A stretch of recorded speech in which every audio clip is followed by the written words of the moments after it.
Hello everyone, I'm Kiki and welcome to my channel. Today I'm going to be making a birthday present for my brother. When we were at the Ren Fair this past year, the Renaissance Fair, he got, this really tasty alcoholic drink, and it came in this really awesome glass. It's an apple skull and it says rotten to the core on it, and it's got other crap on the back. But he had pulled it out the other day to use it, just get soda or whatever. And he's looking at it, he goes, I want one. I was like, an apple skull? He's like, yeah, I want one. It's cool. I was like, okay. So I am going to be making him an apple skull. And that's what's going to happen in this video. So, let's go.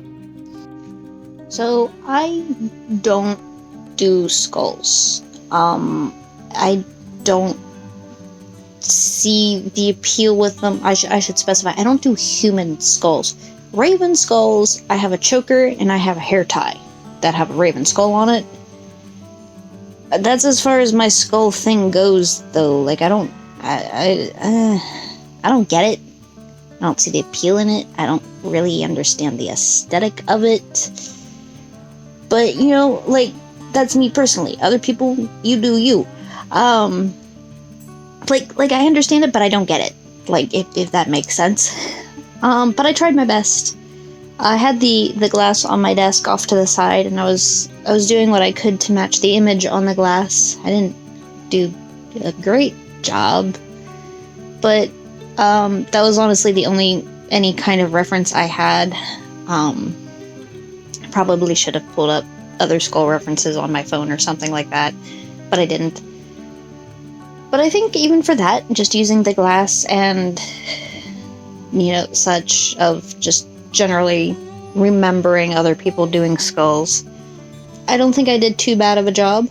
I think the biggest thing that could use some work is like the nose area. I think I made it a little bit too round. And then, like, the teeth part, I probably could have done a little bit differently. But I am really happy with how it came out. I think it's kind of cute in a weird way. I think it's really only the apple part that makes me think it looks cute. I'm very happy with my leaf. I think my leaf turned out great. I was really worried about how I was going to do the leaf. But yeah, I tried to match some of the cracks that the skull in the image has, just to, give it a little bit more character and to help with, like, when adding paint and for shading and stuff like that. I tried to, make sure there was a little bit of texture for the paint to hold on to. But yeah, I think it turned out pretty good, considering this is the only time I've ever attempted to sculpt a skull. And I think the only time I've ever drawn a skull, it was the really super plain cartoon kind of a skull that would go on like a pirate flag, like a cartoon pirate flag. I think that's the only kind of skulls I've ever drawn. I'm not drawn to skulls. I don't know, my friend likes them. But, I hope my brother likes it. And I am really happy with how it turned out, and I had posted the final image in the Aces of Clay group, and one person's like, they're really hard to do at first, but once you get the hang of it, they're really addictive, and you'll find yourself doing them all the time. I'm like, yeah, no, that's not gonna happen. Trust me, buddy. No. This one skull is enough for me. But, yeah, I'm happy with how it came out, and it was nice to just do sort of a small, simple project, kind of spur of the moment thing, and I hope he likes it. But yeah, but before I stop talking, I would just like to say that my big brother is awesome, and happy birthday to him. And he is, if you've watched some of my other videos, he is the one that I comment on when I refer to my brother. He is great. He is great. at Stickman. But other than he can draw potatoes. But while he cannot put what is in his mind onto paper, he is great to have around when I am stuck on an art project, because I can go to him and say, I know something is wrong, but I cannot figure out what is wrong. Tell me. And he can tell me, and it's amazing, and it's so helpful, and I'm so glad that he's willing to do it, and he's awesome, and I love him, and he's great, and he's like a big brother. But yeah, no, he is very helpful when I need him for help with my art and stuff, and we've always been a lot closer than normal siblings from what we've been told. Like, nobody ever thinks that we're siblings because of how close we are, which to me is actually kind of sad, because they're your sibling. You know, shouldn't they like be the closest person to you in the world? But just talking to other siblings and interacting with them, the biggest difference we've found is that when we were raised, our parents instilled in us the idea that your sibling is going to be there for life. They are going to be your best friend for life. They will be there. And that's just kind of always stuck. It's like, we'll be the ones that are there for each other when no one else is. And I think that really helped us bond when we were younger, and it's just sort of stayed with us as we've gotten older. A lot of people actually think we're twins because of how close we are, and it's kind of, I get it. We sort of have a twin-like connection. It freaks people out. It's pretty fun. But yeah, he's words. Goodness gracious. He talks with me all the time, so he knows I have issues with speaking English. That's the only language I know. I really want to learn Japanese, though. But yeah, no, he's a good big brother, and I love him. And I hope he likes his skull apple. His scalpel? His apskull. That kind of sounds like a Pokemon. Can you imagine if they made a Pokemon that was a skull apple? I mean, I guess it's kind of Frapple. What is it called? Is that the new Pokemon? The one that turns into the apple pie dragon. Anyway, my big brother is awesome. And I made him this apple skull. And I hope he likes it.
it's all done. Look at it. It's very apple from the back. It's my attempt at a skull from the front. It's not, I mean, sorry, my desk is still a mess. I haven't cleaned up yet. But I mean, you know, it's not that bad. You can't see the reflections. There we go. It's kind of, it's pretty good. I don't do skulls, but yeah, it's an apple skull. I like my leaf. My leaf, the camera's on that side today. I like my leaf. Turned out pretty good. And yeah, pretty happy with it. And I hope he likes it. He's gonna get it today. So now I have to figure out where to hide it so that he doesn't find it, because my art desk is right in front of my bedroom door. So, but if you enjoyed this little short creation, a little bit more simple than some of my last few clay creations, like the tree, which broke, and the gnome that I did for my grandma, this one only took about 2-3 hours. I didn't actually look yet. And I mean, it's, you know, simple, and it was nice to do something a little bit more simple. And if you enjoyed it, then please hit the like button, and I will put links on this side, that side, in the card for some of my other clay creations for you to go check out. And if you enjoy those too, please hit the subscribe button, and don't forget to hit the bell so that you get notified of my upcoming videos. Until the next one,